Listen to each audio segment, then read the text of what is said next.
사랑하는 맑은샘 광천교회 성도 여러분, 날마다 주께로 12월 1일 수요일 큐티 가이드 영상을 통하여 만나 뵙게 되었습니다. 오늘의 말씀은 누가복음 11장 14절에서 28절까지의 말씀을 살펴보려고 합니다. 먼저 누가복음의 기록 목적과 누가복음에 기록된 예수 그리스도에 대하여 설명해 드리도록 하겠습니다. 누가복음의 기록 목적입니다. 첫째, 누가는 개종한 지 얼마 되지 않아서 믿음이 연약했던 로마의 고위 관리 데오빌로에게 예수에 관해서 보다 상세한 정보를 제공해 줌으로써 그로 하여금 견고한 신앙을 소유케 하고자 하였습니다. 둘째, 누가는 더 나아가 많은 지성적 이방인들에게 복음을 받아들인 후에 뒤따라는 구원의 확실성을 전달하려고 본서를 기록하였습니다.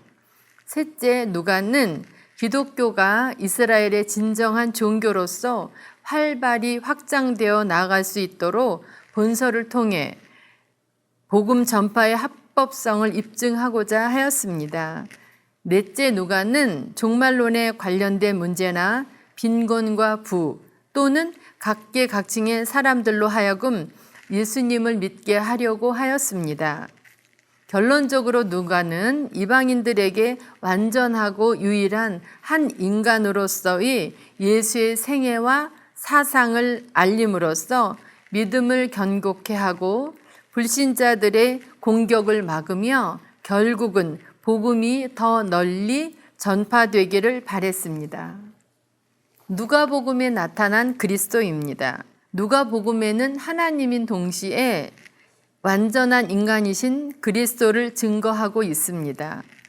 따라서 타 복음서보다 그리스도의 인성과 감정 묘사에 대한 표현이 많으며 그로 인하여 그분의 기적, 비유, 교훈 등 모든 행적에는 인자이신 예수의 인간에 대한 연민과 인간미 및 하나님이신 그리스도의 능력과 의지가 잘 조화되어 나타나고 있습니다.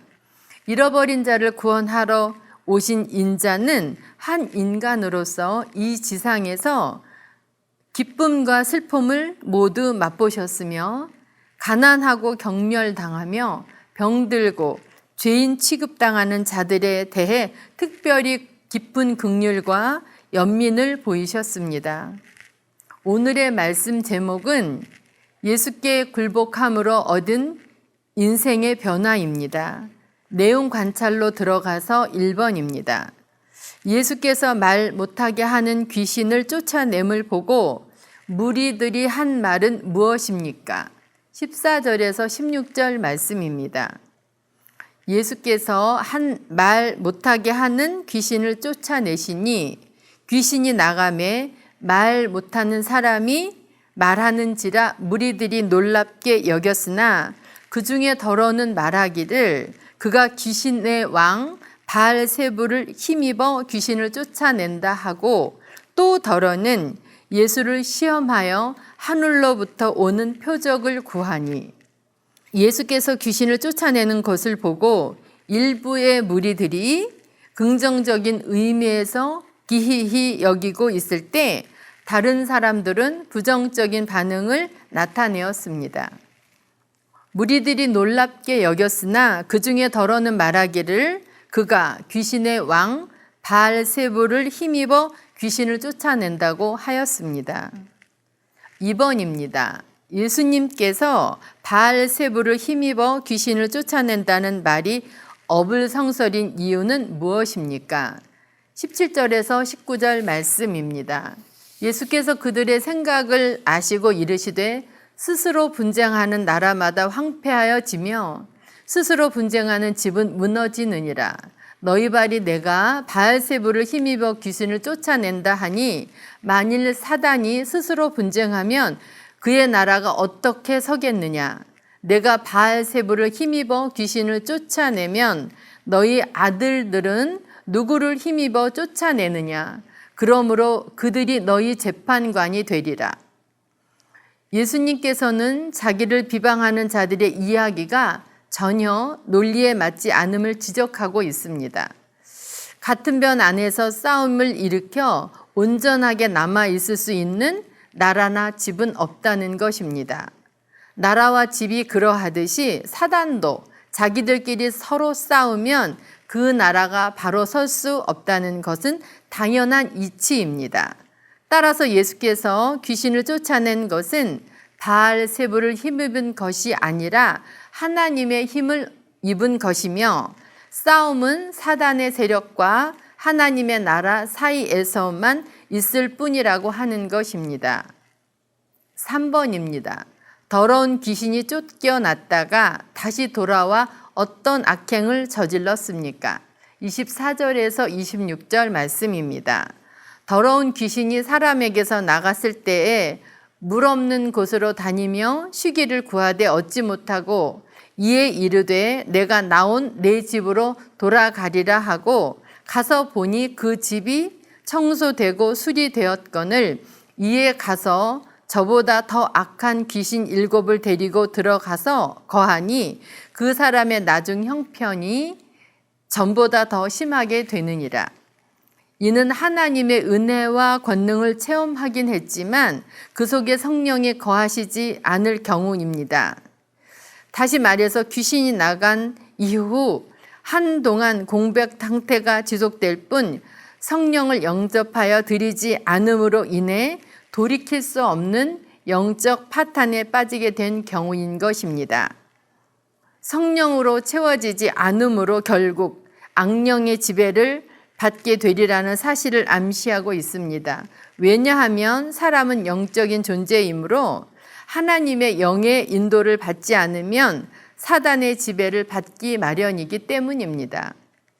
집이 소재되고 수리됨으로 말미암아 예전에 거했던 한 악령이 들어가기에는 저항력이 강했다고 본다면 이 악령이 다른 7 귀신을 데리고 온 것이 이해가 됩니다. 그 숫자도 엄청나게 불었거니와 그 악함이 전에 있던 한 귀신보다 더 심하다는 묘사는 이 사람이 7 귀신이 들었을 때의 상태가 얼마나 극심하였겠는가를 충분히 짐작할 수 있게 해주고 있습니다. 결국 이 지경에 이르게 된 이유는 악령이 나간 자리를 하나님의 선한 영으로 채우지 아니하였기 때문입니다. 악령이 축출된 자리는 빈 공간으로 두어서는 안 되며 반드시 그 자리에 하나님의 나라가 들어서도록 해야 합니다. 연구와 묵상입니다. 4번 하나님의 나라가 사람의 마음에 임하였을 때 이루어지는 일과 그것이 지속되기 위해 어떻게 해야 하는지 묵상해 봅시다. 20절에서 23절 말씀입니다. 그러나 내가 만일 하나님의 손을 힘입어 귀신을 쫓아낸다면 하나님의 나라가 이미 너희에게 임하였느니라.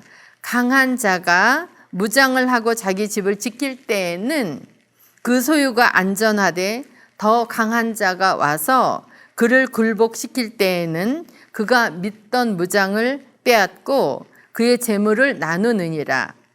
나와 함께하지 아니하는 자는 나를 반대하는 자요 나와 함께 모으지 아니하는 자는 나를 해치는 자니라.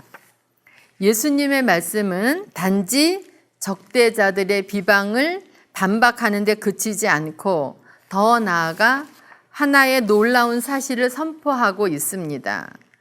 그것은 예수께서 귀신을 쫓아낸 사건은 단순한 하나의 기적이 아니라 하나님의 권능이 임재함을 말해주는 것이며 따라서 그것은 하나님의 나라의 임재를 보여주는 증거라는 사실입니다. 여기서 임하였느니라는 정확한 의미에 대해서 논의의 여지가 있습니다. 앞서 오다는 뜻도 있고 방금 도착했다, 도달했다는 뜻도 있습니다. 이 동사의 의미를 미래적인 것으로 해석하면 하나님의 나라가 곧 너희에게 임할 것이다. 또는 하나님의 나라가 가까이 왔다는 뜻도 되고 현재적인 의미로 보면 하나님의 나라가 아직 완성된 것은 아니지만 볼 수 있고 느낄 수 있을 정도로 실현되기 시작했다는 의미입니다. 삶의 적용입니다. 5번, 나는 예수님을 영접한 후에 죄로 묶여 있던 과거의 생활에서 벗어난 경험이 있습니까? 아직도 굴복당하고 있는 죄의 문제로 인해 신앙생활에 제약이 되는 것은 무엇인지 생각해 봅시다. 큐티는 삶의 적용이 가장 중요합니다. 말씀을 믿음으로 살아내는 삶으로 연결되어야 큐티를 한 보람을 느낄 수 있습니다. 오늘도 말씀을 통하여 나를 이기고 세상을 이기고 변화시킬 수 있는 능력 있는 그리스도인이라 일컬음을 받는 맑은생 광천교회 성도님들 될 수 있기를 바랍니다. 사랑하고 축복합니다. 기도하겠습니다. 사랑하는 하나님 아버지, 오늘 큐티 시간에 함께 한 사랑하는 성도님들에게 성령의 기름 부음과 충만함을 허락하여 주시옵소서. 그리고 예수님의 십자가와 부활을 통한 구원의 기쁨과 감격이 심령 가운데에 가득 차고 넘쳐날 수 있도록 도와주시옵소서. 오늘도 성령에 충만하여 악한 세력으로부터 어려움을 당하는 일이 없이 오히려 강력한 하나님의 군대로 무장되어 믿음으로 나아감으로 인하여 하나님께서 준비해 놓으신 은혜와 축복을 마음껏 누리며 길이요 진리요 생명이신 주님과 감사하며 기쁨으로 즐겁게 동행하며 걸어 나아가는 소중하고 복된 하루 보낼 수 있도록 도와주시옵소서. 예수 그리스도의 이름으로 기도드리옵나이다. 아멘.